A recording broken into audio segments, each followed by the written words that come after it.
où on a, tout à l'heure, il y avait un peu plus de garçons que de filles. Là, c'est une autre configuration. On va vous remercier tous les quatre de prendre ce temps avec nous pour échanger un peu sur votre projet et puis surtout comment vous travaillez avec le territoire. Et enfin, au regard de ce que vous avez entendu de la première table ronde, qu'est-ce qui vous paraît important?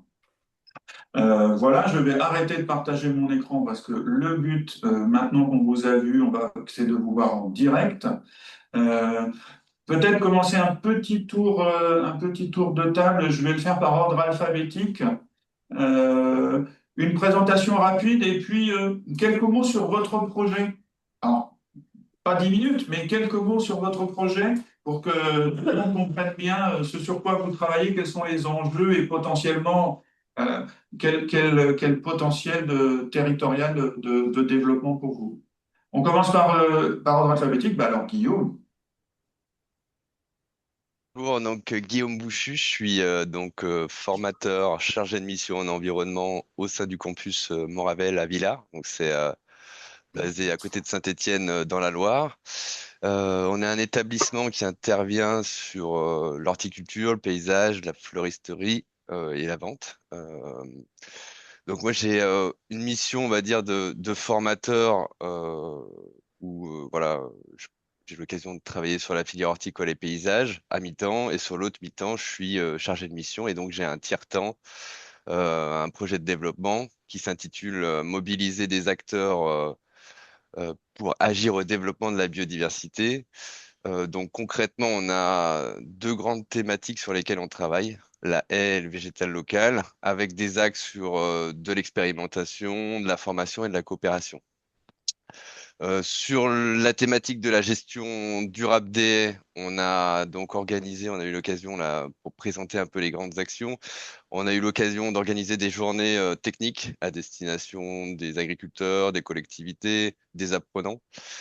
On a aussi réalisé des plans de gestion durable des haies sur des exploitations agricoles.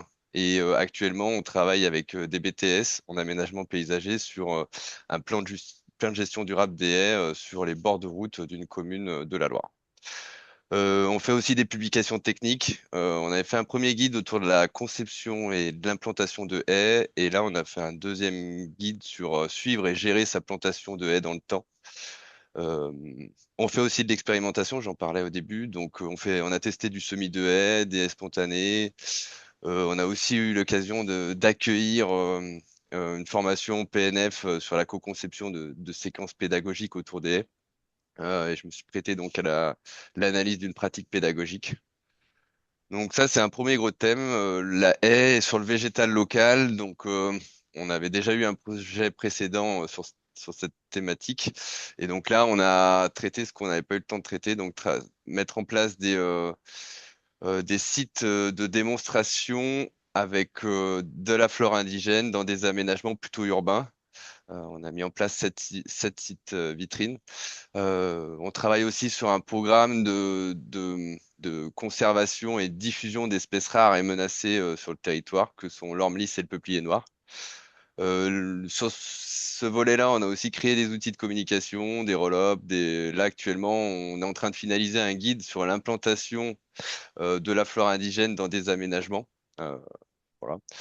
Et puis, il y a tout le travail aussi de coopération avec d'autres établissements, avec les réseaux thématiques, réseau thème horti-paysage, des journées sur le végétal local organisées par le PL de Romans. Voilà, tous ces temps aussi d'échange avec les autres établissements et à l'échelle nationale. Voilà. Et puis, Merci. un dernier Merci axe autour de la Guillaume. biodiversité. On reviendra après sur les liens au territoire, mais merci pour cette présentation assez synthétique. Donc, ça donne un bon tempo. Morgane, est-ce que tu peux prendre la suite pour te présenter et le projet sur lequel tu es? Oui, donc du coup Morgane Dufy, je travaille pour le lycée agricole de Contamine-sur-Arve en Haute-Savoie et donc je suis chef de projet, donc j'ai pris ce poste en septembre 2022, ça devait être une mission de 3 ans et on a réussi à prolonger de 1 an, donc là je suis dans ma dernière année Et du coup, on travaille à la pérennisation d'un poste qui semble nécessaire si on veut continuer de mener le projet à bien, en tout cas avec les ambitions initiales. Et du coup, le projet en question, c'est l'Alpage École. Donc, c'est un concept unique en France. C'est l'alpage d'un lycée agricole, vraiment à vocation pédagogique. Donc, il a été acheté par une communauté de communes avec le soutien du département et de la région, vraiment pour le mettre à disposition de l'enseignement agricole. Donc, c'était initialement de base un projet de territoire. Aujourd'hui, du coup, il a été mis à disposition de l'EFPA de Contamine-sur-Orge pour laquelle je travaille. Et donc, du coup, nous, on gère toute la partie, on va dire, administrative, on gère les lieux et on monte également notre troupeau de vaches là-haut pour, du coup, faire du lait. Et on embauche, du coup, une vachère pour gérer le troupeau. Et de l'autre côté, du coup, il y a un autre partenaire qui est l'ENIL de La Roche-sur-Foron. C'est une autre école qui est plutôt, du coup, sur la partie transformation fromagère. Et du coup, là-haut, il déploie une monitrice fromagère qui va gérer toute la transfo fromagère, mais aussi du coup la formation des jeunes. Et donc du coup, en gros, on a des vaches qui montent à peu près de mi-mai à début septembre. Le chalet, lui, il est ouvert de mi-mai mais jusqu'à fin octobre. Parce qu'une fois que les vaches sont redescendues, en fait, on peut continuer de faire des projets avec les élèves, puisqu'en fait, à l'alpage école, il n'y a pas uniquement la partie, on va dire, agricole. Donc on a des élèves qui montent évidemment pour découvrir la traite, la transfo fromagère, mais on a aussi tout un volet sur tout ce qui est préservation de la biodiversité et aussi tourisme, puisqu'évidemment la Haute-Savoie est un territoire très attractif. Donc en fait, on va recevoir des apprenants, majoritairement de 10 établissements qui sont partenaires du projet. Donc il n'y a pas que Contamine et les Nilves dont je parlais juste avant. Il y en a en fait 10 au total qui peuvent monter avec des élèves pour aborder ces thématiques. Donc ils peuvent monter en classe entière, mais ils peuvent aussi monter sous forme de stage, on va dire en autonomie, notamment sur la période de juillet et août, puisque c'est les congés scolaires. Donc là, ils vont pas être en classe entière. Et là-haut aussi, donc un des grands enjeux, c'était de mettre en place de l'expérimentation scientifique. D'une part pour initier du coup les apprenants qui montent là-haut à l'expérimentation scientifique. Principalement, ça porte sur l'adaptation au changement climatique, donc des pratiques pastorales, mais aussi pour répondre aux besoins de la profession agricole, qui est partie prenante depuis le début du projet. Et du coup, l'idée, c'est de pouvoir aussi servir leurs besoins. Je vais un petit peu t'arrêter parce que là, on passe sur la deuxième question, j'ai Ok. l'impression, sur le lien territorial. Merci Morgane. Pauline a FIJAC un autre projet différent aussi. Oui, bonjour, Pauline Herbemont, donc enseignante d'économie et donc tiers-temps dans ma troisième année, sur l'EPL Animapol de FIJAC dans le Lot. Donc, nous, le projet porte sur la création d'un tiers-lieu qu'on appelle école-lieu, avec deux L au milieu, euh, voué à faciliter les transitions agricoles et alimentaires sur le territoire, parce que on considère effectivement que faire changer l'agriculture ne suffit pas et c'est pas possible de faire changer l'agriculture sans faire changer tout le système alimentaire et agricole. Et donc, l'idée, c'est de créer un centre de ressources sur l'agroécologie locale, puisqu'effectivement, il y a des solutions sur notre territoire qui est bien spécifique au niveau agronomique, au niveau territoire, au niveau sol, etc., qui ne satisfont, enfin, qui sont pas, qui peuvent pas forcément venir d'ailleurs. Donc, faire un centre de ressources sur l'agroécologie locale. Faire un lieu de discussion aussi autour des sujets qui fâchent. Parce qu'à la base, c'était un projet éco-phyto, vraiment pour travailler sur les phytos. Aujourd'hui, c'est plus large sur toute la transition.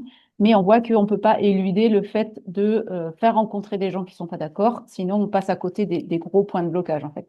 Donc là, vraiment, l'idée, c'est de trouver plein de moyens pour faire discuter des gens qui ne sont pas d'accord. Et c'est un lieu d'expérimentation parce qu'une fois qu'on entrevoit possiblement qu'on peut faire quelque chose ou qu'il y a une solution qui pourrait convenir, eh ben, il faut la tester, soit chez nous sur l'exploitation, soit chez les agriculteurs eux-mêmes, soit dans les cantines, etc. Et donc ce tiers-lieu, c'est pas officiellement un tiers-lieu, c'est pour ça qu'on l'appelle école-lieu. Il est labellisé au projet alimentaire de territoire, donc c'est vraiment un outil du projet alimentaire de territoire local.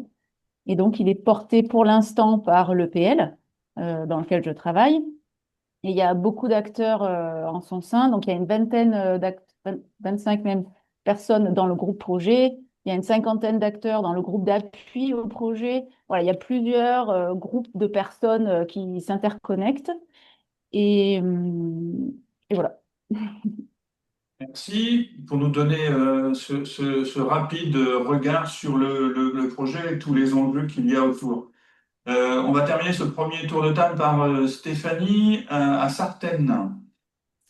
Oui, bonjour à tous. Merci pour cette invitation à cette deuxième table ronde. Donc, brièvement, moi, je suis enseignante de lettres anglais, coordinatrice et prof principale en classe de bac pro de CGEH au lycée, enfin, à l'EPLEFPA de Sartène, donc qu'on appelle aussi le campus Agricorsica. Je suis également tutrice de services civiques internationaux. Et en fait, nous, ce qui a déclenché, ce qui a initié le projet, en fait, le point de départ, c'était le fait qu'on soit un établissement agricole qui est sur une île, au cœur du maquis. Donc, le fait d'avoir une situation géographique magnifique, certes, mais isolée, nous a imposé une double réalité, celle de la ruralité d'un côté et de l'insularité de l'autre. Et c'est précisément de là qu'est née notre réflexion, c'est-à-dire comment transformer cet isolement en force et comment faire de notre établissement une passerelle entre l'île d'un côté et le monde de l'autre. Donc, il y a un peu plus de 3 ans, ça a donné naissance à ce projet qui est un projet triptyque qui a été pensé en 3 volets avec un objectif clair. Donc, créer une véritable culture de la mobilité et de l'ouverture internationale au service du développement et de l'animation du territoire. Ce projet s'intitule De l'île à l'international, la COP Inter, un levier pour animer et développer le territoire corse, donc à l'heure de la transition écologique. Donc, on a décidé en fait d'internationaliser l'établissement, mais avec on a procédé en fait avec douceur, c'est-à-dire on est d'abord passé par une mobilité entrante, c'est-à-dire avant de faire partir nos accueillants, nous avons choisi d'accueillir. Donc accueillir qui? Accueillir des services civiques internationaux. Donc on a décidé de les faire venir à nous sur des périodes entre 6 et 7 mois. Ils vivent et travaillent sur le campus, mais également sur l'exploitation agricole de l'établissement et participent aux cours d'anglais, participent nos repas. Donc, ils sont dans l'internat. Ça permet justement d'avoir vraiment une immersion avec les apprenants. Et ça a permis également aux apprenants d'expérimenter en fait la langue vivante, l'anglais autrement. Donc la langue n'est plus simplement un exercice scolaire, mais c'est une présence vivante, incarnée. Et en fait, la peur de ne pas comprendre a laissé place à la curiosité, la confiance a grandi et de façon réciproque. Et c'est là que le projet a réellement pris vie.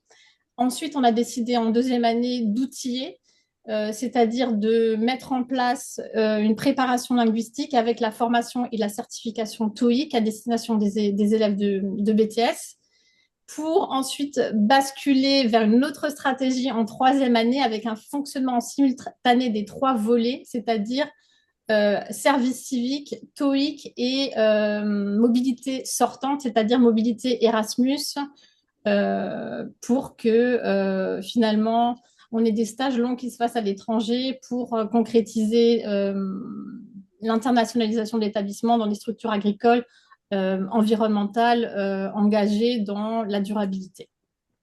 Voilà, donc on est en A3, donc tout ça, c'est en train de se mettre en place. Bien évidemment, le volontariat international, c'est quelque chose qui a commencé plus en amont en 2021, donc on est sur quelque chose qui fonctionne plutôt bien et qui est inscrit, je dirais, dans l'ADN de l'établissement. On est en deuxième année TOEIC et là, on est en première année de mobilité Erasmus. Donc, il faut encore un petit peu de temps pour que la machine se mette complètement en marche et que tout fonctionne vraiment simultanément de façon fluide. Mais on a réussi quelque chose d'intéressant dans le sens où, comme on est sur une île montagne qui est un petit peu… Peut-être Stéphanie, pas trop développée, parce qu'après, oui, tu vas parce que plus je avoir bascule rien à le nous dire, territoire. ça va être dommage. Voilà, très bien, moi, je m'arrête là pour la présentation. On a bien vu les 3 temps. On a bien D'accord. vu les 3 temps. Et justement, puisque tu as la parole, je vais passer à ma deuxième question, c'est comment vous êtes parti sur cette idée de projet? En quoi ça prend en compte les dynamiques, les questions territoriales? Parce que vous pourriez très bien être sur un projet qui fait plaisir qu'à l'établissement, qui a sa cohérence, mais comment les dynamiques ou les questions territoriales, vous les avez pris en compte? Tu as donné quelques éléments de réponse, mais je voudrais peut-être que tu insistes un peu là-dessus. Alors, en fait, comment est-ce qu'on apprend? Alors déjà, ça part d'une chose toute simple, c'est qu'il y a une demande de la région au départ. La collectivité de Corse reconnaît le fait dans un rapport que l'insularité crée des inégalités d'accès à la mobilité, à la formation et à l'emploi.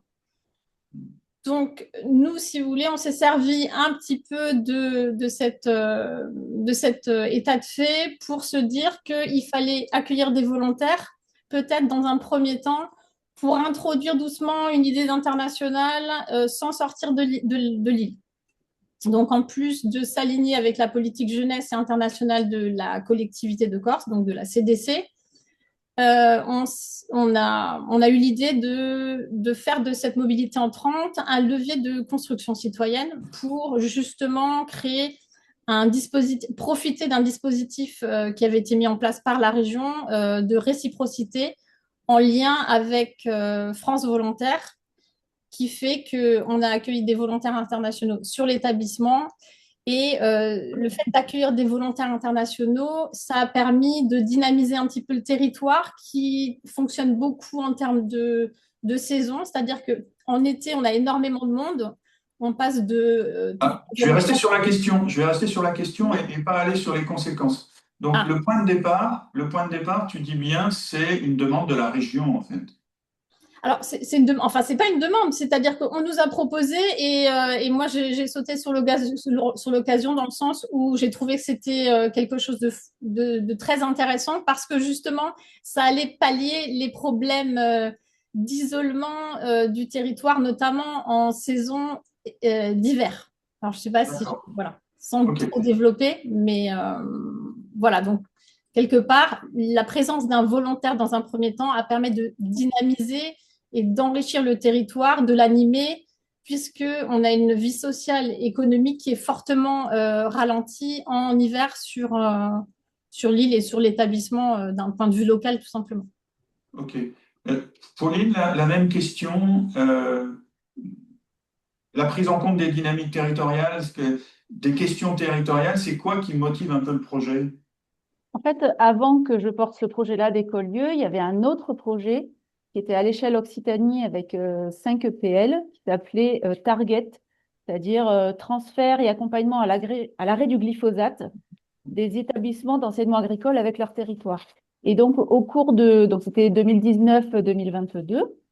Et donc, en fait, l'idée, c'était d'arrêter le glyphosate sur les exploitations agricoles et d'essayer de faire changer un peu le territoire autour des EPL. Et en fait, au cours de ce projet, il y a eu un diagnostic patrimonial sur chaque EPL, en tout cas chez nous, et donc avec 66 personnes enquêtées, et justement pour savoir à quoi elles tiennent. C'est quoi leur territoire? C'est quoi qui est important pour eux? Et par rapport au glyphosate, c'est quoi le problème en fait? Et la question, c'était aussi quel pourrait être le rôle d'un EPL au sujet de la réduction des phytos. Et c'est ça en fait qui nous a permis de prendre en compte les dynamiques territoriales en leur posant directement la question. Et ça a été animé pas par nous, mais par le GIPLIA, c'est le groupement d'intérêt public Lien, Innovation et Agroécologie, donc qui est basé sur Roseville et qui a vraiment fait ce rôle d'enquête. Il y avait 3 collèges, donc les acteurs du territoire, les pros, les partenaires, et puis les enseignants, et puis les étudiants, enfin les apprenants. Et donc, c'est la somme de ces 3 collèges qui a dit qu'il faut un tiers-lieu, il faut créer un tiers-lieu pour discuter des choses qui se passent, pour tester des choses et pour avoir des ressources. Voilà, c'est ça le point de départ. Donc, tu nous dis qu'il y a quelque chose comme une enquête territoriale et interne à l'établissement pour identifier une question qui fait sens et sur laquelle on va se positionner. En fait, la question, c'était quel est le rôle des EPL dans la diminution des phytos? C'était ça la question. Au départ. Au départ. Après, ça bouge.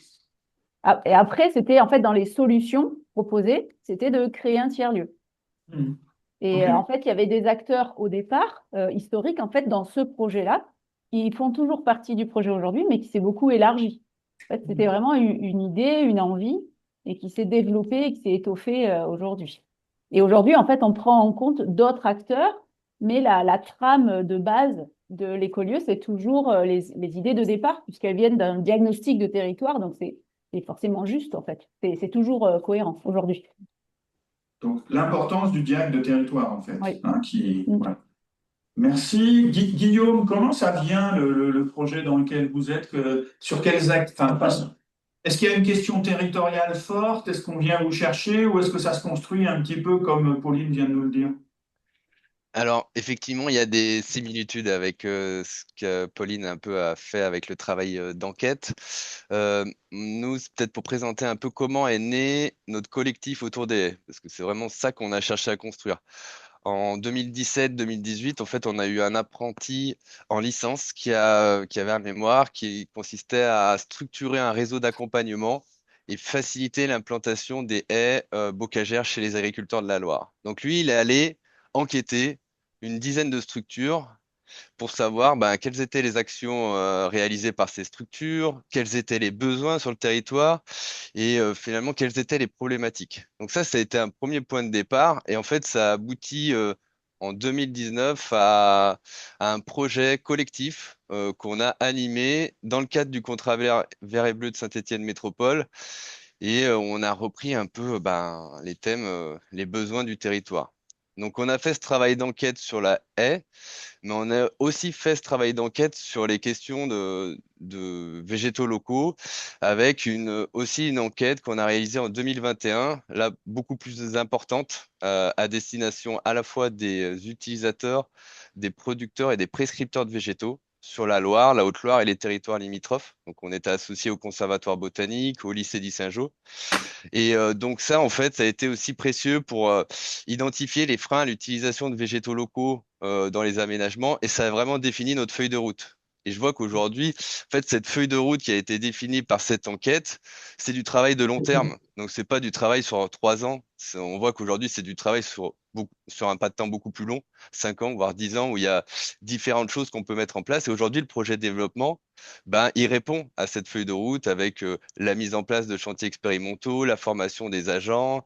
Et puis là, on voit qu'il y a encore d'autres sujets sur lesquels on n'est pas allé. Les marchés publics, la question des aménageurs, etc. Donc voilà, un fil rouge pour nos actions et qu'on échelonne et qu'on construit avec les partenaires. Pareil, une enquête territoriale au départ, en fait, qui permet de faire émerger la question et après on se met en action. Morgane, il vient comment le projet, comment les dynamiques territoriales sont un peu mobilisées, sollicitées, ça vient d'où en fait? Du coup, bah, le projet il s'est monté avant que j'arrive et comme je le disais au début, c'était initialement un projet territorial. En fait, le lycée agricole de Contamine avait perdu l'alpage qu'il exploitait jusque-là, qui était un alpage, on va dire, avec moins de vocation pédagogique. Et du coup, le lycée a alerté un petit peu tous les partenaires qu'il avait déjà à l'époque. Donc c'est passé par en fait le bureau de la Société d'économie alpestre, qui est en fait le service pastoral. Et dans ce service pastoral, il y a des élus de communautés de communes, il y a des agriculteurs, il y a des techniciens. Donc en fait, il y a plein de gens. Et il y a une personne qui a fait le lien en fait avec tout, puisqu'il y avait un élu de la communauté de communes des Vallées de Thônes qui siégeait dans ce bureau. Et il savait que sur cette communauté de communes, il y avait un alpage qui cherchait repreneur, mais qui ne trouvait pas repreneur. Et cette personne-là, en plus d'être élue à la Comcom, était aussi président des directeurs des MFR. Donc du coup, il avait aussi ce pied dans l'enseignement agricole. Et de là sont nées en fait plein de réunions avec les acteurs du territoire, donc notamment, comme je le disais, le département, puisqu'ils ont aidé à l'acquisition, et également la région, puisque bah, c'est la région qui a la compétence pour gérer les lycées. Et donc du coup l'alpage a été acheté et donc avec évidemment dans les réunions pour convaincre les politiques, la profession agricole qui a convaincu aussi de la nécessité de ce lieu pour former les jeunes à l'agriculture de montagne, puisqu'en fait ça se fait nulle part ailleurs en fait un lieu vraiment en immersion comme ça. Et du coup après moi quand je suis arrivée pour inclure un maximum le territoire et comprendre les enjeux. On a convoqué la commission recherche et développement, du coup, qui est avec des représentants de la profession. Et là, on leur a demandé, eux, les besoins qu'ils avaient.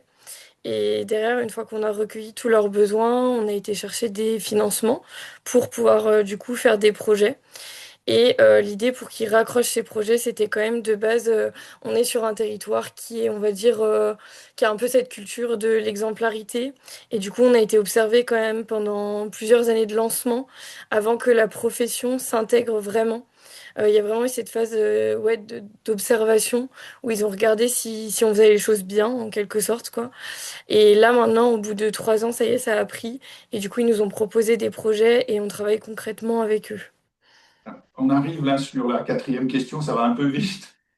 L'idée, c'est une opportunité, en fait. Une opportunité et des jeux d'acteurs qui font que le projet va se dessiner. C'est pas vraiment une histoire de diagnostic ou d'enquête comme les deux collègues l'ont présenté avant.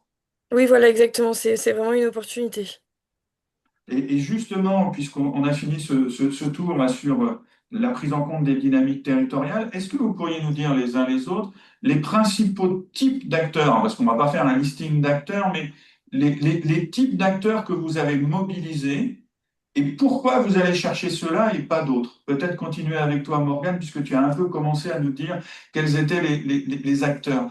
Quel type d'acteurs et pourquoi on va les chercher en fait? On en attend quoi? Bah donc du coup, comme je parlais juste avant, il y a principalement la profession agricole et on a été les chercher parce que ils ont été un appui pour donner de la crédibilité au projet dans le lancement initial. Et parce qu'on considère qu'on est vraiment un projet de territoire qui doit justement être au service du territoire et donc de ses acteurs. Et les principaux acteurs du milieu agricole, ça va être voilà, les acteurs de la profession, donc les syndicats, des choses comme ça, les coopératives d'affinage.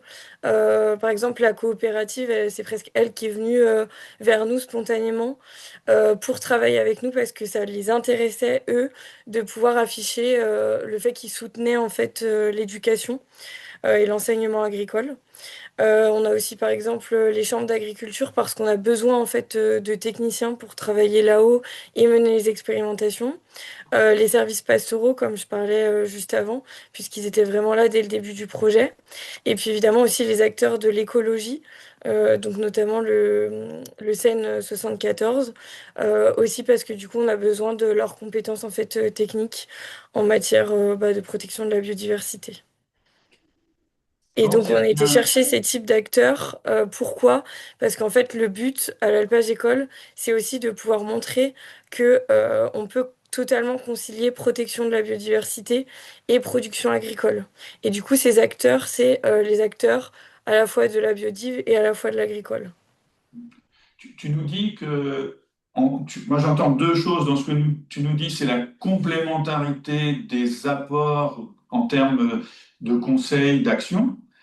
Et puis tu nous dis aussi, il y a une finalité qu'on se donne, en fait. Tu vas chercher ces acteurs-là parce qu'il y a une finalité, il y a quelque chose que vous voulez démontrer, il y a un but vraiment majeur derrière. Oui, exactement. Pauline, comment ça se passe la mobilisation des acteurs? Tu nous as déjà parlé du projet d'avant et tu nous as déjà un peu parlé aussi de la finalité de tout ça, quoi. En fait, dans les acteurs du départ, donc il y avait juste 7 personnes, cette structure, on va dire. Bon, l'EPL, bien sûr, le syndicat mixte de l'eau du bassin versant, Bio 46, qui est le groupement d'agriculteurs bio, les foyers ruraux, je ne sais pas s'il y en a chez vous, des Comcom, la coopérative, la DRAF, voilà. Donc ça, c'était vraiment ceux de départ et voilà, que je suis allée rencontrer en arrivant. Et après, le but, c'était d'avoir des représentants de tout le système alimentaire, donc de partir de la fourche à la fourchette et d'avoir un peu tous les représentants. Et donc, j'ai rencontré plein de gens. Et puis après, il y a ceux qui ont voulu venir et il y a ceux qui n'ont pas voulu. Donc, en fait, c'est pas que notre choix aussi. C'est-à-dire que nous, on allait solliciter, discuter, parler du projet. Et puis, il y a ceux qui ont dit, bah, d'accord, on s'engage. Ou alors, en fait, on proposait 3 niveaux d'engagement. C'est-à-dire que participer au groupe projet qui va vraiment créer l'écolieu. Donc, ça, c'est vraiment 7 journées de travail sur un an, c'était prenant. Sinon, il y avait le groupe d'appui au projet où on pouvait solliciter ces personnes ponctuellement sur quelques réunions voilà, pour appuyer au niveau financier, stratégique, politique. Et puis les personnes ressources qui pouvaient être ressources vraiment sur quelque chose de très particulier. Et le fait de proposer ces 3 niveaux d'investissement possibles, ben, en fait, il y a des gens qui au départ étaient plutôt en réserve, qui nous ont regardé, qui ont avancé, un peu comme organisé. En fait, il faut du temps pour devenir légitime, sérieux en fait aux yeux des autres. Donc, voilà, c'est à plusieurs niveaux. Et donc aujourd'hui, dans le groupe projet, on a donc tous les acteurs de départ, plus des animateurs de projets alimentaires territoriaux, des agriculteurs, bien sûr, des tiers-lieux voisins, des associations citoyennes, des chefs d'entreprise, voilà, des techniciens de la chambre, évidemment, d'agriculture. Voilà. Donc c'est vraiment où on essaye de représenter tout le secteur autour de l'alimentation et de l'agriculture, mais de toute la chaîne, quoi. Alors, ce qui est difficile à mobiliser, c'est les restaurateurs. C'est vraiment difficile. À la limite, les transformateurs, c'est plus facile. Les distributeurs, on peut arriver ponctuellement à faire quelque chose avec eux, mais au long cours, c'est difficile. Et les restaurateurs, ils sont pris, quoi. Sur les temps de réunion, c'est vraiment... à chaque fois qu'on les invite, on a du mal à aller les voir, même en étant... En fait, nous, on est un outil du projet alimentaire territorial. Et même dans ce cadre-là, c'est pas toujours évident. Bon, on y arrive par moment, mais c'est pas évident, quoi. Voilà. Voilà, les principaux acteurs, et surtout, on voit les 3 niveaux d'engagement qui donnent en fait de la rassurance et puis de la possibilité de petit à petit y aller, quoi. Comment ça fonctionne alors, les principaux acteurs que vous avez mobilisés à Sartène? Alors, donc la mobilisation des acteurs, elle est organisée à 4 niveaux, au niveau local, régional, national et international.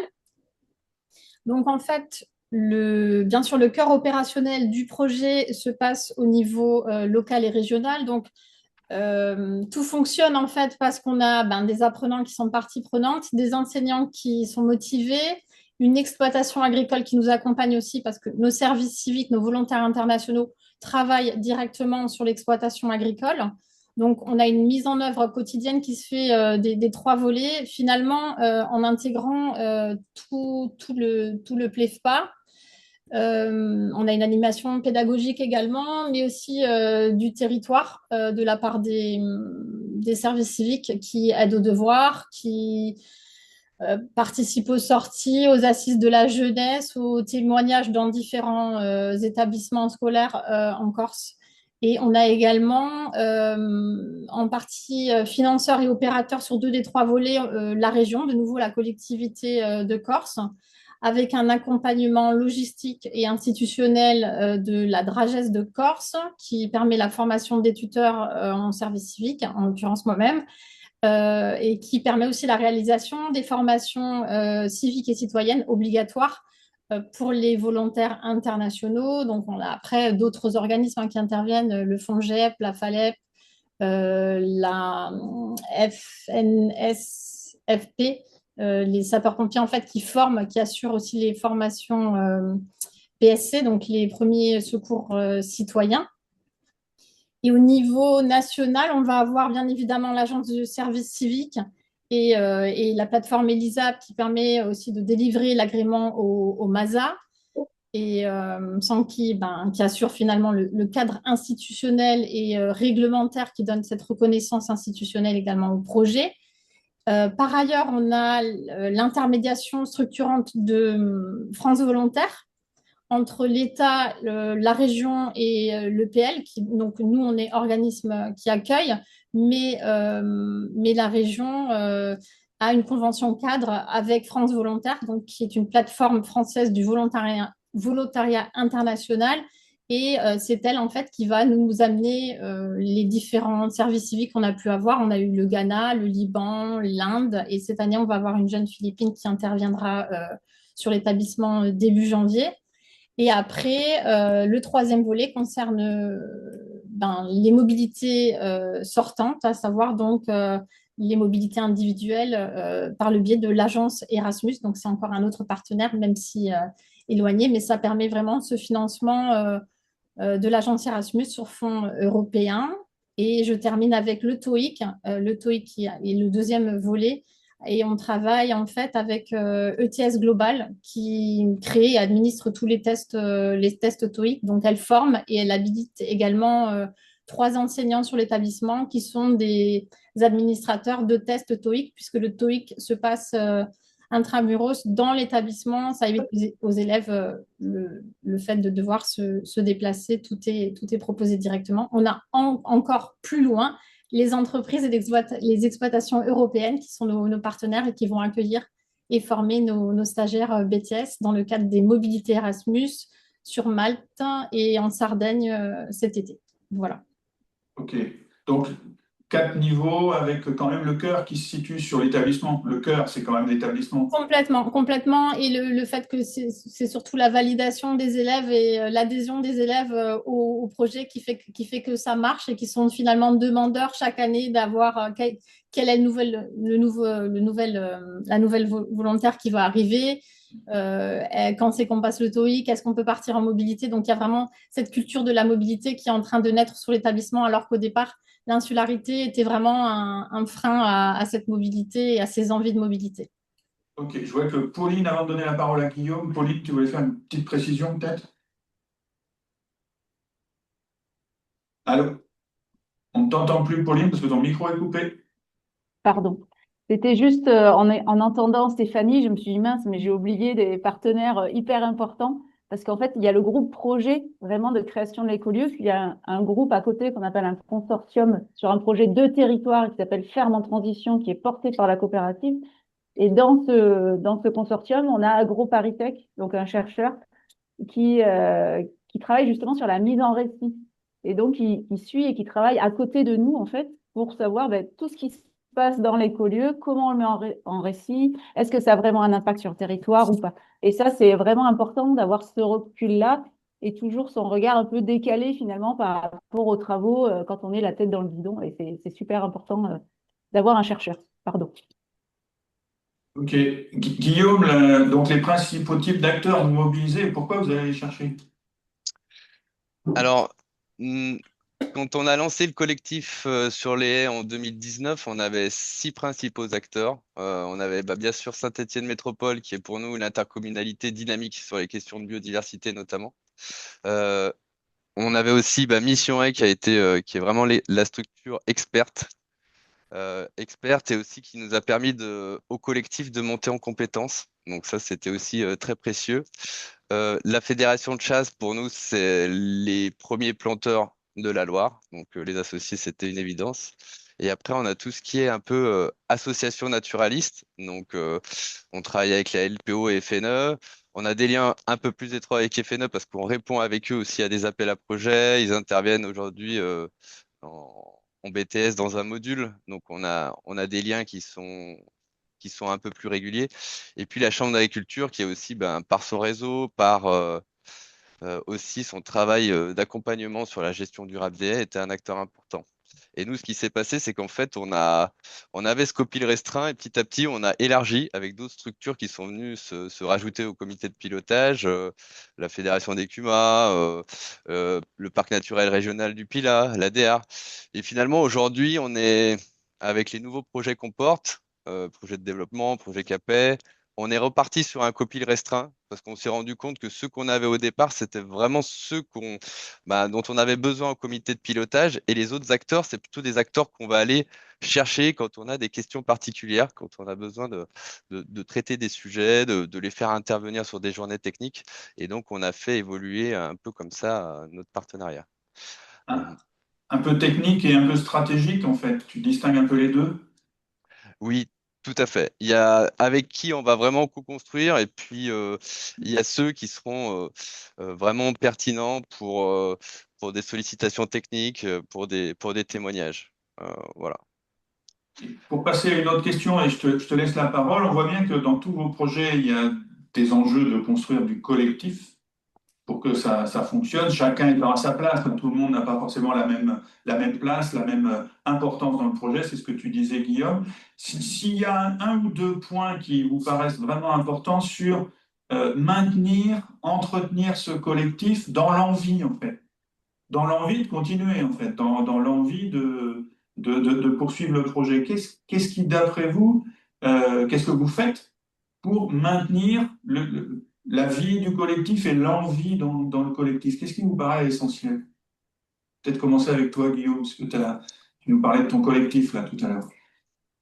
Oui, alors effectivement, je prends l'exemple de ce collectif parce que c'est voilà, c'est quelque chose qu'on a construit. Euh, Moi, je vois l'importance, c'est d'avoir toujours des projets communs, d'avoir au fil des années. Je pense que c'est ça un des gros enjeux de ce collectif, c'est de continuer à avoir un vécu ensemble, d'avoir vraiment des sujets de territoire à traiter ensemble. Donc la question du partenariat, elle est très importante. Nous, ce qui s'est passé, ben, 2019 à 2024, on avait ce collectif, on avait ces actions dans le cadre du contrat vert et bleu de Saint-Étienne Métropole. Il s'est arrêté. Donc là, ben, il y avait la volonté de poursuivre, la volonté des partenaires, la volonté de Saint-Étienne Métropole de poursuivre. On a eu un laps de temps on va dire pendant une bonne année, où il s'est pas passé grand-chose parce que notre interlocutrice à Saint-Étienne Métropole était absente. Donc, mais on a souhaité quand même poursuivre et on voit qu'aujourd'hui, les nouveaux projets, ça a permis de relancer ce collectif. Et c'était important parce qu'aujourd'hui, on repart avec le collectif avec des projets sur les 3 prochaines années. Et puis, ce qui est aussi intéressant, c'est qu'on a vraiment là co-construit les projets avec eux. Le petit changement qu'on a fait par rapport au contrat vert et bleu, c'est qu'au contrat vert et bleu, on finançait finalement chaque partenaire qui participait au comité de pilotage.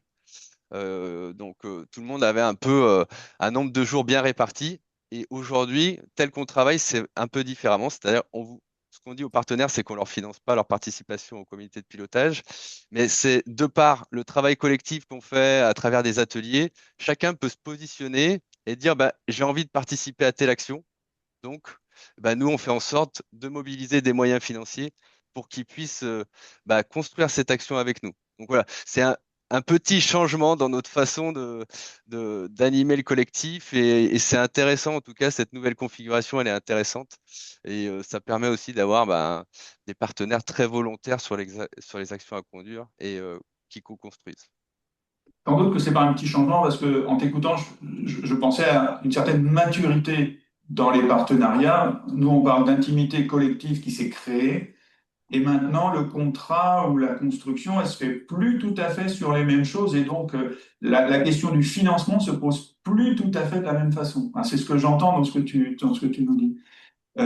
Pauline, comment on maintient, on construit, on on garde le collectif dans le mouvement? Nous, on a eu la chance d'être accompagnés par une animatrice professionnelle. En fait, il y a une association dans le nord de l'Occitanie qui s'appelle ADEFPAT qui accompagne les collectivités locales quand elles veulent créer un projet de territoire. Et du coup, elle a vraiment tout le bagage d'animation, de réunion, de création de collectifs dont les chercheurs parlaient tout à l'heure. Et du coup, elle nous a expliqué au départ hein, que dans son objectif, il y avait deux choses en parallèle, deux démarches. La démarche de coopération interpersonnelle. Donc là, c'est des temps de rencontre de l'autre, des temps de jeu, de coopération, des travaux de groupe. Et en même temps, il y a la démarche de projet. Et donc, en fait, on oscille sur ces deux jambes-là. Et alors, au début, peut-être que les gens qui sont plutôt dans opérationnel, ils disent ah là là, mais on n'avance pas, il n'y a pas de concret, etc. Oui, mais on crée la relation, en fait. Et une fois que la relation est créée, on va dans l'opérationnel et ça se fait bien parce qu'on se connaît, qu'on est devenus amis et qu'aujourd'hui, c'est vraiment tous des amis, en fait. Même si on pense pas pareil, qu'on n'est pas d'accord parce que on n'est pas arrivé à se mettre d'accord, par exemple, sur la définition de l'agroécologie, parce que chacun, en fait, on est plutôt d'accord sur les défis, mais pas sur comment on y va. Ben, c'est pas grave, en fait. On part chacun, on est OK pour dire que chacun part de là où il est et puis on avance ensemble comme ça. Et donc, c'est quelque chose qui se construit en permanence. Et je rejoins Guillaume aussi quand il dit qu'on fait des actions ensemble. Ben oui, on mène des actions, des petites, des grandes. Chacun, en fait, vient quand il a envie. C'est vraiment sur le volontariat. Et là, donc, aujourd'hui, on va créer une association vraiment sur le territoire pour aller plus loin et que chacun puisse participer et s'investir. Le but, c'est pas de faire à la place d'eux. C'est pas le PL est là en prescripteur. C'est qu'il est là juste pour dynamiser et pour rendre possible quelque chose. Alors, il y a quelque chose que tu dis là qu'on n'a pas encore entendu, c'est ce recours à un tiers spécialiste de l'animation et du lien en fait. Oui, et c'est quand même cher, hein, puisque c'est 10 000 euros à peu près. Donc, ça a été possible parce que, en fait, c'est le grand FIJAC, donc notre Comcom, qui a demandé cette animation, et c'est possible que dans ce sens-là, c'est-à-dire qu'il reconnaît le projet intéressant, qui demande l'animation. C'est financé à 80% par du FEDER et la région, enfin région et FEDER, donc une aide européenne. Et puis, il y a un cofinancement de l'EPL. En réalité, c'est avec le budget du tiers-temps que j'ai financé ça, et c'était prévu dans le projet au départ. Donc, c'était 2 500 euros à peu près de notre poche. Et, et c'est vraiment exceptionnel d'avoir cette animation-là. Moi, j'ai pas ces compétences-là, en fait, et moi, j'ai pas appris ça. Et eux, c'est vraiment leur spécialité, c'est de créer des projets de territoire. Donc, ils ont tous les outils pour nous aider. Et donc là, on va terminer l'accompagnement le 18 décembre, et on saura enfin ce que c'est que l'écolieu. Parce qu'aujourd'hui, on ne sait pas. Morgane, comment le collectif, comment tu l'entretiens et sans doute pas toute seule? Oui, du coup, ça rejoint un petit peu ce que Pauline vient de dire. En fait, nous, il y a deux choses. On peut parler d'une part du collectif, on va dire des acteurs de la profession et les acteurs techniques, et une part le collectif du coup qui touche plutôt au consortium des 10 établissements dont je parlais. Et par rapport aux 10 établissements, en fait, au début, ça a été un peu compliqué parce que tous les établissements n'ont pas forcément raccroché le projet, parce que tous n'y voyaient pas un intérêt, parce que certains établissements techniques, en fait, considéraient que leurs élèves allaient déjà découvrir les alpages en stage et que du coup, c'était suffisant. Et en gros, le travail là, ça a consisté alors déjà à leur prouver qu'est-ce qu'on pouvait apporter de plus et aussi, du coup, en fait, à créer du lien entre les différents établissements pour que les professeurs puissent travailler ensemble. Et donc, on a fait, en fait, en quelque sorte la même chose. Nous, on a créé quelque chose qui s'appelle la commission pédagogique. Et une fois par an, en fait, je réunis les formateurs et les professeurs des 10 établissements. Donc, les formateurs qui souhaitent travailler sur l'alpage, enfin, dont leur matière est en lien, quoi. Et du coup, on fait une demi-journée d'animation où là, le but, c'est qu'ils apprennent à se connaître. Et bah, il y a différentes thématiques. Une fois, on a fait du coup émerger des projets qu'ils pourraient faire en commun. Et la dernière fois, j'ai travaillé à l'élaboration. Là, c'était plus tourné autour d'eux pour qu'ils puissent faire, par exemple, monter en compétence à l'alpage eux. Et donc, peut-être, du coup, se faire dispenser une formation à l'alpage. Et donc ça, moi j'ai été aidée d'un projet qui s'appelle Léa. C'est les lieux d'éducation associés de l'Institut français de l'éducation. Et donc en fait, on a travaillé en parallèle avec des chercheurs qui nous ont aidés du coup à mettre en place cette commission pédagogique. Tu nous parles du lien interne à l'enseignement agricole à faire, construire ce collectif-là, et avec les autres acteurs du territoire. Il y a eu aussi besoin de créer ou de stimuler des structures comme ça, ou ça s'est fait autrement? Non, bah du coup avec les pros et les techniciens, ça s'est fait, on va dire, plus naturellement. Donc déjà de base, dès le montage du projet, il y a vraiment ce groupe entre la Chambre d'agriculture, la Société d'économie alpestre et le Conservatoire des espaces naturels qui s'est créé via une sorte de convention.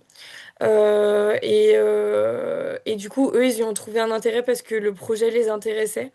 Et après, on a maintenu ce collectif, bah, d'une part en faisant des réunions, des séances de travail, mais il faut quand même y aller doucement là-dessus parce que c'est aussi quelque chose qui prend du temps et qui peut rapidement, entre guillemets, saouler les gens, quoi. Et en même temps, on a fait en sorte de vraiment leur demander leur avis et de prendre en considération leurs conseils et leurs remarques de manière à ce que, en fait, enfin, eux, ils ont vraiment l'impression de faire, enfin, et c'est le cas, de faire quelque chose d'utile, quoi. Et du coup, bah, ça les intéresse et du coup, le collectif continue comme ça. Ils participent à nos copiles, ils présentent leur travail, on prend en compte leurs conseils et voilà. Stéphanie, tout à l'heure, tu nous parlais des quatre niveaux d'implication des acteurs. Qu'est-ce qui est le plus important à essayer de tenir pour que ces quatre niveaux se fassent peut-être un collectif? Enfin, je ne sais pas si tu as l'impression, tu dirais que les quatre niveaux font un collectif. Alors oui, oui, alors ils font de toute façon, il y a un collectif. Le collectif, il doit tenir compte de l'impermanence des choses, en fait. C'est-à-dire que la réalité, elle est simple au niveau de l'établissement. Les gens passent, les volontaires passent, les apprenants changent et les équipes évoluent. Donc l'idée, c'est de prendre en compte cette impermanence des situations et d'en faire un moteur. C'est-à-dire que Ponctuellement, on va avoir des choses qui se fabriquent doucement à partir d'actions, de moments partagés, d'implication par exemple d'une service civique en réponse à un appel à projet ou un concours organisé par la MSA sur la prévention des risques professionnels. On va avoir des gens de l'exploitation qui veulent initier une animation, un atelier avec la service civique en associant des élèves, en faisant des petites vidéos, des podcasts. On a également une forme d'engagement naturel. Il y a des enseignants qui ont voulu devenir administrateurs de tests TOEIC parce qu'ils trouvaient ça intéressant de toucher un peu du doigt cette certification et de montrer aux élèves aussi peut-être qu'ils étaient partie prenante du projet et qui se sentaient concernés par le fait que la mobilité, pour eux, c'était important, que l'établissement s'internationalise et qu'on aille un petit peu vers l'extérieur. Donc, c'est une espèce d'organisme vivant qui dépasse l'école et en fait, tout est imbriqué. On sort vraiment de la salle de classe et c'est un petit peu comme si l'international venait se promener dans et hors les salles de classe et que il y avait cette culture qui était en train de se créer avec bien évidemment des temps d'échange lors de copiles, puisqu'on a tendance à formaliser les choses quand même, bien évidemment pour se projeter. Et puis on se dit que de toute façon, on est dans une forme de construction qui doit prendre en compte cette mouvance et ce territoire qui est jamais tout à fait le même. Tu parles d'impermanence, mais pour que le système tienne, il faut bien qu'il y ait quelques La arrimages, volonté d'individus, le quelques... dynamisme de personnes impliquées qui se sentent portées et puis surtout en fait c'est les apprenants qui font que ça tient en fait parce que du moment où on a l'adhésion de la jeunesse, quand ce sont eux qui portent le dispositif, finalement, on n'a plus besoin d'essayer de convaincre. Alors, on a des outils à leur portée, mais il y a vraiment cet engouement et ce dynamisme des apprenants qui me sollicitent systématiquement pour savoir quand est-ce que la prochaine service civique va arriver sur l'établissement, quand c'est qu'elle va participer au cours, est-ce qu'elle va être inclue dans tel ou tel projet transversal. Et en fait, tout ça, ça donne envie de s'outiller pour mieux parler, pour partir en mobilité et pour revenir plus fort ou en tout cas transformé et enrichi. J'ai une dernière question parce que je vois qu'il nous reste 5 bonnes minutes pour vous toutes et toi, Guillaume.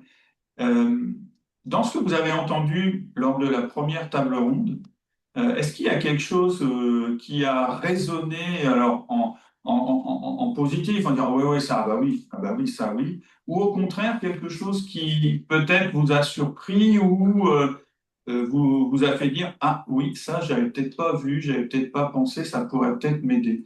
Qu'est-ce que vous retenez de de la première table ronde qui peut un peu inspirer ce qui vous reste à faire dans le projet, même si certains sont en bout de course, mais je pense qu'on les retrouvera rapidement dans d'autres projet. Qu'est-ce qui a envie de commencer là-dessus? Pauline. Ah oui, c'était pour revenir sur la notion de territoire qui nous a vraiment posé problème et auquel on a réfléchi pendant 1 an parce que en fait personne n'était d'accord, qu'on avait des élus de la Comcom, du département, on avait des acteurs du parc national régional, du parc naturel régional, de la coopérative qui est sur un autre territoire aussi. Et vraiment, on a eu du mal à se dire mais c'est quoi notre territoire en fait? Et donc là, finalement, la dernière réunion, on s'est dit l'épicentre, c'est le PL. Et puis après, il y a des ondes, comme un tremblement de terre, plus ou moins puissant si c'est proche ou loin. Et en fait, on va faire des actions à différents niveaux. C'est-à-dire que, par exemple, on a fait une rencontre autour des expérimentations menées sur la ferme pour les agriculteurs qui sont à moins de 20 km autour de la ferme, pour essayer de diffuser un peu de l'expérimentation, de travailler sur les échanges, sur des expés possibles. Et donc, on s'est mis à tant d'autres acteurs compatibles, en fait. Après, sur un autre projet, quand on travaille sur la commercialisation de la viande de la ferme vers la cantine, c'est une action du PAT de la Comcom. Donc là, on parle aux 92 communes de la Comcom. Et puis, quand on fait, quand les étudiants ils font une exposition sur la transhumance des agnelles dans les bois du Lot, par exemple, eh ben, c'est un projet qu'on nous a demandé à l'échelle du Massif central. Donc, peu importe, en fait. Le territoire, c'est quelle action, à quelle échelle.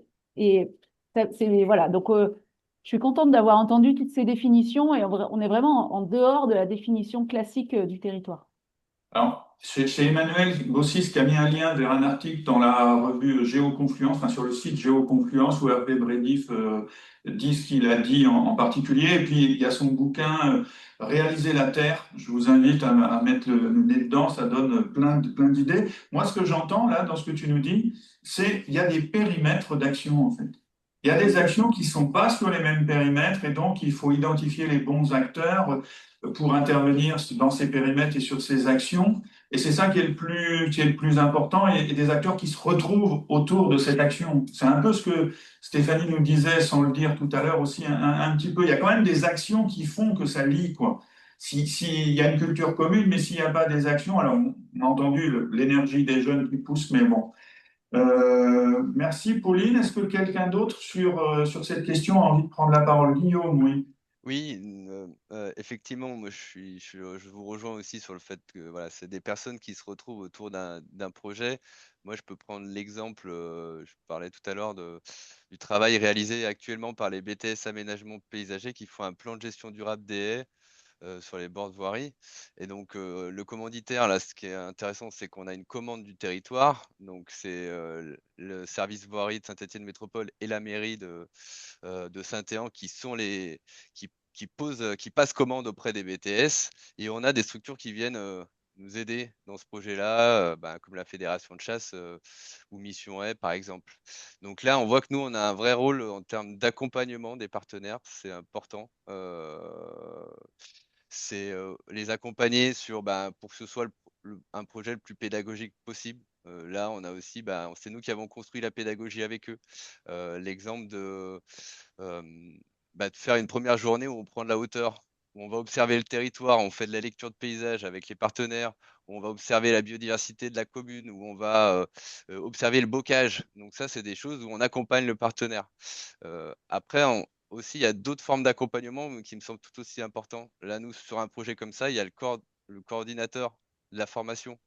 Lui, il est aussi précieux pour que ça puisse bien se passer. Donc, il faut à la fois qu'il nous accompagne, nous, et qu'on l'accompagne pour que sur des projets de territoire complexes, avec une organisation complexe, là, quand on a plusieurs partenaires, qu'on a les contraintes en termes de déroulé pédagogique, etc., il faut se souder, il faut avancer collectivement. Et puis, il y a un dernier niveau, c'est l'accompagnement des apprenants. Et, et c'est là aussi où je rejoins ce que disait Adrien, ce que tu disais, Christian, sur le fait de rendre explicite les cheminements, de vraiment avoir une réflexivité. Ça, c'est hyper important. Quand nous, on fait travailler des BTS en aménagement paysager sur un sujet comme celui-là, ils sont vraiment pas venus pour ça en formation, hein. Donc c'est vraiment loin de leur préoccupation. Donc faut leur expliquer à quoi ça va leur servir et pourquoi ils font ça, etc. Donc ça aussi, c'est important d'avoir une vraie équipe, d'avoir des partenaires aussi. Voilà, c'est une question aussi de personnes, voilà, une question humaine pour avancer ensemble. Et là, on mouille vraiment les partenaires dans l'action. On y va ensemble et ils sont confrontés aussi au retour de nos apprenants, aux obstacles qu'ils peuvent rencontrer, etc. Et on essaye ensemble de les résoudre au fur et à mesure du projet. Ce que tu nous dis sur les vertus de la commande territoriale, de l'idée d'essayer de faire équipe, parce que ça va pas de soi, hein, faire équipe, et puis cette notion d'accompagnement de différentes façons, parce qu'il y a différents acteurs et on les accompagne pas de la même façon, en fait. Morgane, Stéphanie, un retour sur ce que vous avez entendu de la première table ronde? Alors, Euh, moi, j'ai vraiment un point important, excuse-moi Morgane, un point important, c'était l'idée d'une lecture différente de cette notion de territoire, en fait, et qui est plutôt rafraîchissante et rassurante, parce qu'on a effectivement l'aspect institutionnel qui est très fort, mais on a aussi cette idée enfin, on n'oppose pas, mais il y a la logique institutionnelle d'une part et la logique des gens d'autre part, qui font qu'on essaie de concilier les deux et d'ouvrir finalement un territoire en mouvance. Donc un territoire, c'était quoi le terme? Une entité vivante, le terme d'Hervé Brédif, et tout en se basant sur l'histoire aussi et la géographie.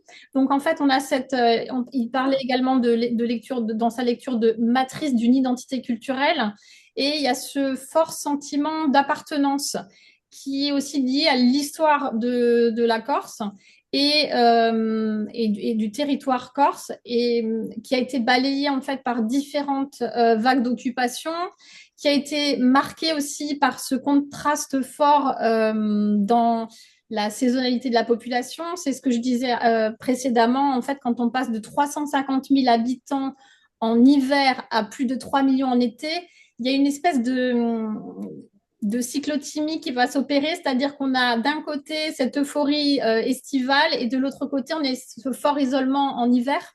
Et l'idée pour le territoire, c'est qu'il devienne ce projet qui fait confiance à la capacité des individus à innover et à internationaliser finalement dans une espèce d'intelligence collective où tout le monde comprend que ça fasse sens finalement de s'ouvrir à l'autre de façon un peu plus peut-être permanente et plus pérenne.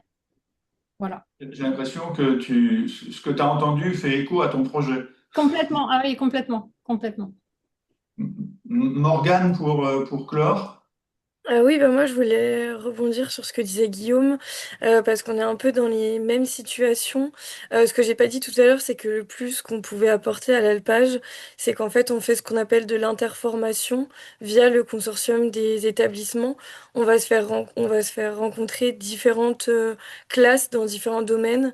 Donc en général, on essaye principalement des domaines agricoles et des domaines plutôt de l'écologie pour que les apprenants s'enrichissent en fait mutuellement. Et il y a vraiment du coup cet accompagnement des apprenants pour que la situation soit vraiment pédagogique et qu'ils en retirent quelque chose. Parce que par exemple, des étudiants qui sont rentrés en formation agricole sont pas forcément montés à l'alpage pour parler des petits oiseaux, des choses comme ça. C'est pas toujours leur fibre. Et en fait, nous, on se fait accompagner justement des techniciens dont je parlais avant dans ces projets-là. Ils encadrent aussi ces chantiers pédagogiques qui mêle agriculture et écologie. Mais voilà, il y a vraiment cette situation où il faut accompagner les apprenants pour que vraiment derrière, en fait, ils comprennent ce qu'ils ont gagné à l'issue de cette journée. Ce que tu nous dis, c'est pour bien accompagner, il faut être accompagné aussi. Parce que Exactement. tu nous parlais de Léa tout à l'heure, tu nous parlais du Oui. Léa et tu nous parles aussi de formation et ça doit faire écho dans l'enseignement agricole et dans les autres projets aussi. Merci à vous quatre. On a 20 minutes, 20-25 minutes de questions. Alors, il y a Elisabeth qui veut prendre la parole. Eh ben, allons-y avec Elisabeth. On ne t'entend pas, on ne te voit pas. J'arrive. Bonjour, donc Elisabeth Rousseau, je suis enseignante en zootechnie au lycée agricole du Mans. Je suis chargée de mission sur la sensibilité et les enjeux de l'eau. Et moi, en fait, ma question et ma préoccupation, parce que c'est vrai que c'est sur la sensibilité, donc il n'y a pas forcément de choses vraiment concrètes de terrain mis en place, comme par exemple des haies ou ce genre de choses, quoique j'essaye d'en mettre en place quand même. Mais c'est sur cette histoire de pérennité, qui veut dire que là, aujourd'hui, moi, j'en suis... alors, c'est pas moi qui ai mis le projet en place, je suis la 3e personne, en fait, sur le projet. C'est la 3e année, hein, mais c'est me poser la question de comment que ce projet, en fait, soit pérenne après, derrière.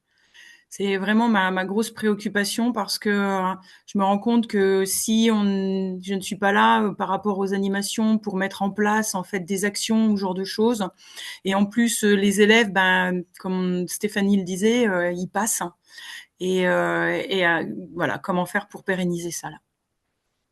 Alors, merci pour la question, Elisabeth. Je pense que on va peut-être avoir quelques éléments. Comment vous, parce que certaines d'entre vous, vous êtes en fin de parcours aussi, donc la question de comment ça va durer cette histoire ou pas.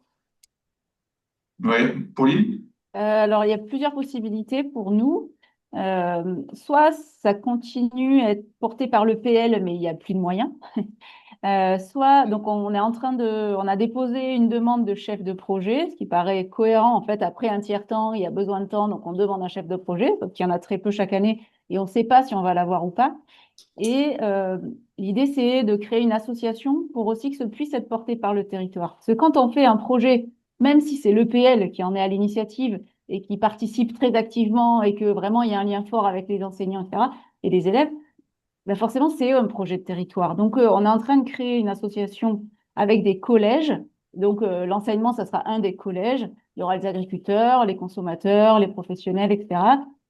En fait, pour que ce soit coporté. C'est-à-dire qu'il y a un moment où chacun doit prendre sa responsabilité, surtout en ce moment où quand les fonds publics diminuent fortement, peut-être que tout ne pourra pas être aussi idéal que si, enfin c'est sûr même, que si on avait un chef de projet, parce que ça c'est la voie royale et ça serait tellement chouette, mais t'es pas sûr en fait. Il faut qu'on assure la continuité même si on ne l'a pas. Donc ça, c'est une possibilité. Après, ça peut être aussi pris par la Comcom. Voilà, s'ils se disent, ah ben c'est vraiment important, ben, il faut le faire. Mais après, ça va dépendre vraiment de là où tu es, de tes acteurs autour de toi. Et il faut vraiment s'adapter à ce qui existe localement. Nous, à Figeac, il y a beaucoup d'associations, ils ont l'habitude de porter ça, c'est facile pour eux. C'est pas le cas partout non plus, hein, attention. On en revient à cette idée d'aller voir les dynamiques territoriales et comment des communs ou un commun peut se constituer pour engager ou poursuivre. Est-ce qu'il y a d'autres Merci éléments? Pauline Oui. pour ta réponse. Attends, c'est pas fini, c'est pas fini. Guillaume et Voilà. ensuite Morgane. Oui, donc effectivement, nous on voit que, ben, pour citer l'exemple, on a beaucoup travaillé sur la thématique des haies et on voit que au niveau des acteurs du territoire, il y a des nouveaux enjeux qui sont en train d'émerger. La question de l'arbre isolé dans les parcelles, la question de l'agroforesterie, de la mise en place de systèmes agroforestiers. On voit qu'il y a la question des vergers, de la place du fruitier, du verger piéton. Voilà, tout ça, c'est des thèmes sur lesquels nous, on souhaite ben, engager des démarches. Il y a déjà, enfin, je sais que sur notre établissement, la question du fruitier, elle est déjà traitée par une autre collègue qui a lancé le sujet. Mais on voit qu'il y a beaucoup d'attentes du territoire. Donc là encore, c'est finalement se projeter en fonction des nouveaux besoins du territoire, des besoins en formation, et puis d'avoir aussi, parfois aussi des partenaires où on sait qu'on va pouvoir travailler avec eux sur le long terme. Nous, typiquement, sur Saint-Étienne Métropole, on leur a aidé, on a participé à la construction de leur stratégie biodiversité. Et donc aujourd'hui, on est signataire de cette stratégie biodiversité. Et donc, on a chaque année une convention et on travaille avec eux les sujets. Et finalement, ça fait le parallèle entre des dispositifs qu'on peut avoir et puis là, des conventionnements qui nous permettent aussi d'être au contact de structures comme ça. Donc, c'est avancer pas à pas, c'est aussi saisir des opportunités. Moi, je parlais tout à l'heure d'un appel à projet. Nous, on est avec France Nature Environnement, on a répondu à l'appel à projet aux arbres citoyens et on a été retenu. Voilà, donc c'est aussi saisir les opportunités. Il y a beaucoup de dispositifs quand même aussi en région, des contrats territoriaux, des appels à projets, des choses comme ça. Et ça permet vraiment aussi de pérenniser et d'avoir des actions plus ou moins sur le long terme, quoi. Morgane? Oui. Du coup, par rapport à ce que tu viens de dire, Guillaume, enfin, je suis d'accord, oui et non, dans le sens où c'est vrai que du coup, aujourd'hui, il y a pas mal d'appels à projets. Mais je trouve pas que ça permet de pérenniser parce qu'en fait, ces appels à projets, ils permettent de se projeter dans. En général, c'est sur des temporalités de 3 ans. Mais en fait, au bout des 3 ans, à chaque fois, on ne sait pas sur quel pied danser. On ne sait pas si ça va être reconduit. On ne sait pas si on aura autant de financement ou quoi. Donc ça, c'est vrai que c'est compliqué. C'était juste pour réagir par rapport à ça. Et par rapport à la pérennité, nous, au début, on s'était demandé, on avait réfléchi à comment redistribuer les missions au sein de l'EPL, mais on se rend compte qu'avec les ambitions qu'il y a, enfin, c'est pas possible actuellement d'espérer pouvoir redistribuer les missions. Donc, on s'est dirigé vers du coup des possibilités de pérennisation. Donc, c'est pas possible sur les fonds propres de l'EPL. Et du coup, comme Pauline, là, nous, on est en train de créer une association avec le consortium d'établissements, justement pour qu'en fait, les autres établissements s'engagent aussi un peu plus sur ce projet, prennent un peu plus de responsabilité sur le projet. Et après, il y a aussi, on essaie de faire la demande pour avoir une ouverture de poste qui soit un peu plus périn qu'un poste de chef de projet, parce que le poste est nécessaire par rapport au territoire et avec des ambitions un peu plus larges d'aller faire de l'expérimentation à échelle, on va dire, nationale. Est-ce que Stéphanie, tu as quelques éléments de réponse pour Elisabeth ou tu passes ton tour? Alors, pour Elisabeth, j'espère que les projets seront soutenus, quel que soit le soutien.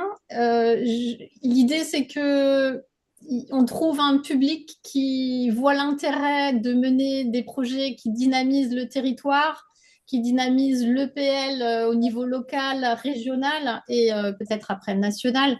S'il y a une portée nationale, tant mieux. International, c'est très bien aussi. Mais l'idée, c'est vraiment que ce soit des projets qui puissent rester dynamiques. Et pour qu'il y ait cette dynamique, il faut qu'il y ait forcément un soutien. Et le soutien, c'est ce qui pêche actuellement. On ne va pas se voiler la face. Nous, on aimerait bien poursuivre sur une quatrième année parce on a le sentiment que ce projet, il est en phase de maturation, mais qu'il n'est pas encore, on n'a pas encore atteint le plein potentiel des choses. Et l'idée, ça va être maintenant d'être dans un processus d'inclusion et de rester dans une dynamique qui commence enfin à animer vraiment le territoire. Et donc, effectivement, moi, par contre, je suis preneuse d'idées si vous en avez. Donc, désolée, Elisabeth, si je n'ai pas pu répondre favorablement et donner de meilleures pistes. Mais effectivement, je rêve qu'on soit soutenu et parce que ce sont des projets qui sont chronophages, mais en même temps qui portent les établissements et qui portent les apprenants. Donc, l'apprenant, ça doit toujours rester le cœur opérationnel de nos missions respectives. Et donc, voilà, point d'interrogation. Que j'entends Merci dans vos, beaucoup. que j'entends dans vos réponses, c'est être à l'écoute de ce qui fait sens au niveau territorial, parce que s'il n'y a pas ça, vous allez vous retrouver isolé, et on voit bien que les réponses que vous ébauchez, elles sont collectives. Elles sont collectives, les réponses. Hein, aller chercher un partenariat, un conventionnement entre plusieurs établissements avec des territoires, ce que nous dit Guillaume, bah, on est dans les projets structurants de la métropole maintenant parce qu'on a fait nos preuves. Donc, c'est plus facile d'aller chercher des projets, mais aussi un peu de financement quand même. Et puis, bah, être vraiment à l'écoute des opportunités. Hein, des appels à projets, il y en a des tonnes. Il faut les connaître un peu et puis il faut réussir à embarquer un peu autour de soi. Pauline, pour préciser quelque chose? Oui, c'est par rapport aux appels à projets pour dire que, il y en a des publics et il y en a des privés. Et il faut vraiment pas hésiter. Aujourd'hui, c'est impressionnant quand même la somme de fondations qui permettent de faire des choses. Et même sur un projet de recherche et même sur bon, un projet concret, il y en a plein, mais il y a aussi des projets de sensibilisation, il y en a plein. Enfin, vraiment, faites la recherche maintenant avec les outils qu'on a informatiques. C'est tellement plus facile de chercher des appels à projets et d'y répondre. Parce que, enfin voilà, sans vous préciser comment on fait, mais c'est quand même plus facile qu'avant. J'ai une question qui vient de Constance, mais je ne sais pas qui, donc on va donner la parole à Constance. Bonjour. Antoine Paulet, pardon. Bonjour Euh, Antoine. oui. Euh, comment vous faites pour laisser une place adéquate aux acteurs, surtout les acteurs privés, je pense à ça. Et donc, voilà, parce que j'ai un peu des voyants qui s'allument sur le tableau de bord là, quand j'entends bah, les acteurs, on va vers eux, on les invite, mais en même temps, des fois, ils viennent spontanément. Quand ils viennent très facilement et très vite, voilà, moi, ça me pose des questions, quoi. J'ai vu dans le chat que tu émets des questions sur un idéal en péril ou ouais. L'idéal, c'est lequel? Celui de porteurs de projet, de chefs de projet de partenariat qui aurait un idéal de transition, de changement, de transformation. C'est ce que tu sous-entends? Oui, oui, par exemple, oui, oui. Mais idéal de service public, c'est que C'est bien dans l'intérêt de toutes et tous que vraiment on est en train de mener une action. Et j'ai balayé devant ma porte, hein, pour aussi, hein, c'est-à-dire que lorsque moi-même je passe du temps à étudier des recherches de financement. Pendant le temps que je consacre sur ce projet de développement, je suis en train de me dire, de façon tautologique, là, je suis en train de consacrer de l'argent public pour chercher de l'argent public ou fondation privée aussi, on vient de le dire, mais voilà, enfin, voilà, ça pose question, ça aussi, pour moi. Alors, sur le questionnement éthique, Pauline. On a quand même la chance d'avoir des textes qui sont assez clairs avec EPA2. On va voir ce que dit EPA3. La sixième mission aussi, qui nous laisse un champ des possibles quand même assez gros. Et nous, c'est impossible qu'on sorte de ce champ-là, en fait. Donc, on fait partie du projet. L'association qu'on crée, elle part pas dans la nature. Elle pourrait, si on sortait de l'association. Mais en fait, dans la construction des outils de pérennisation, il faut se garder un pouvoir et une voix importante, parce que c'est notre devoir de service public. Donc, je pense que c'est vraiment à faire attention. Après, par exemple, il y a des acteurs effectivement qui nous sollicitent et qui viennent vers nous, etc. Et il y en a quelques-uns qu'on refuse. Quand c'est des acteurs qui prônent la désobéissance civile, eh ben on s'interdit de les accepter, en fait. Donc, dans le choix de qui peut adhérer ou pas à l'association, en fait, le conseil d'administration se réserve le droit d'accepter ou pas. Et c'est un peu garant aussi bah, alors, on n'est pas neutre. Alors, j'ai lu dans le chat la neutralité du service public. Non. On n'est pas militant non plus. On est engagé dans des lois qui nous vont bien, comme EPA2 et comme la sixième mission. Si ça peut répondre un peu à ta question. Est-ce que parmi vous, il y a d'autres qui veulent prendre la parole pour répondre à... Oui? Pourquoi pas? En fait, bon, faut pas répondre à des appels à projets pour répondre à des appels à projets. En fait, c'est quand on a des actions qui sont intéressantes et qu'on a une opportunité, c'est l'occasion d'y répondre.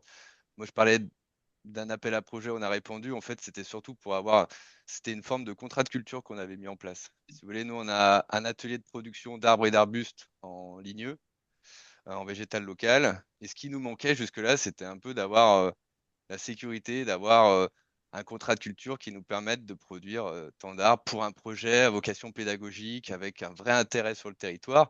Et donc là, on a saisi cette opportunité de l'appel à projet. Mais en aucun cas, enfin, voilà, il faut imaginer ça vraiment dans quelque chose qui va permettre d'apporter une plus-value à ce qu'on peut conduire à notre territoire. Et là, c'était hyper pertinent, hyper sécurisant. En fait, avec les élèves, on a produit les arbres. Et là, cet hiver, ils vont aller les planter en milieu naturel pour préserver une espèce qui est en déclin sur le territoire. C'est une super opportunité pour nous. Et ça permet de pérenniser notre atelier de production de végétal local sur le territoire. Donc voilà, ça, c'est vraiment des choses qui sont vraiment intéressantes et qui viennent nourrir, enrichir notre action sur le territoire. Voilà, pour citer euh, un exemple concret. Par rapport à cette question de neutralité, moi, ce que j'entends dans ce que tu dis, Guillaume, c'est la question du sens. Hein, je pense que vous la maintenir ou tenir le sens. Et puis, ce que disait Hervé Brédif tout à l'heure, c'est cette question du dialogue, de l'articulation. Et si les établissements, par le projet qu'elles portent, maintiennent le dialogue, et vous avez été plusieurs à le dire, on n'est pas forcément d'accord. On a le droit de ne pas être d'accord, ça n'empêche pas qu'on puisse faire des choses ensemble.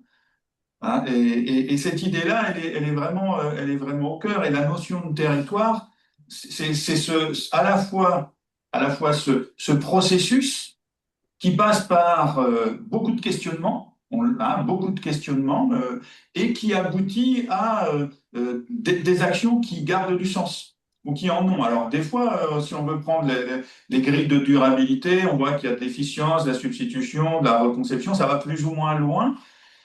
Et c'est important le regard réflexif là-dessus, mais il ne faut pas s'empêcher d'y aller, même si l'action, elle est peut-être moins ambitieuse que ce que l'on imaginait, mais sans doute qu'elle sème quelque chose, qu'elle met le pied à l'étrier ou le pied dans la porte pour aller pour aller un peu plus loin, un peu plus loin après. Et c'est entretenir ce mouvement-là qui, sans doute, est important et qui fait la qualité du service public. Je sais pas, si en vous écoutant, j'ai ces quelques réflexions en reprenant mes notes aussi de la table ronde, de la première table ronde. Je vois qu'il y a peut-être une dernière question. Il est 25, une dernière question. Est-ce que c'est le Campus Vert, Sylvie? Oui, c'est moi. Eh bien, Alors, à oui, toi alors. alors c'est le mot pérenniser et peut-être, enfin moi, dans mon questionnement, finalement, si on devient inspirant, est-ce que c'est pas un moyen finalement de garder en mémoire un moment de construction collective? Est-ce que quelque part, pérenniser, ça pourrait pas être pour d'autres et ailleurs? Donc c'était la question que je me posais là, c'était est-ce que c'est pas devenir inspirant et aller vers un autre espace? Voilà. Alors, est-ce que ça vous dit quelque chose? Être inspirant ou que le projet soit inspirant, peut-être pas simplement la personne, mais que le projet soit inspirant. Oui, complètement. Le projet, il est inspirant et il peut être évolutif et mener, donner naissance à d'autres idées venant de collègues qui eux-mêmes vont avoir des projets qui soient inspirants. Et l'idée, c'est de rester finalement inspiré tout le temps. Et alors après, c'est pas toujours les mêmes personnes hein, parce que c'est forcément un peu épuisant de temps en temps. Donc ça fait du bien aussi de pouvoir se reposer sur l'appui de collègues, le soutien de collègues ou d'organismes, de prestataires en répondant ou pas à des appels à projets.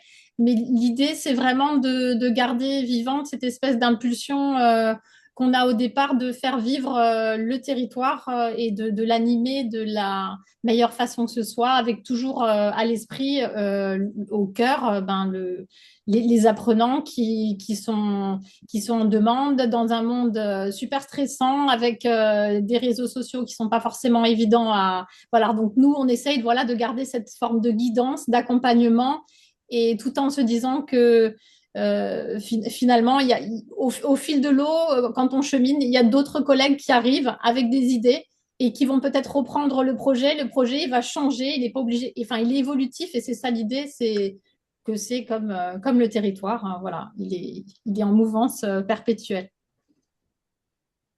Une autre réflexion sur cette idée d'être inspirant Oui. Oui, nous, on réfléchit aussi à comment essaimer ce qu'on pourrait mettre en place.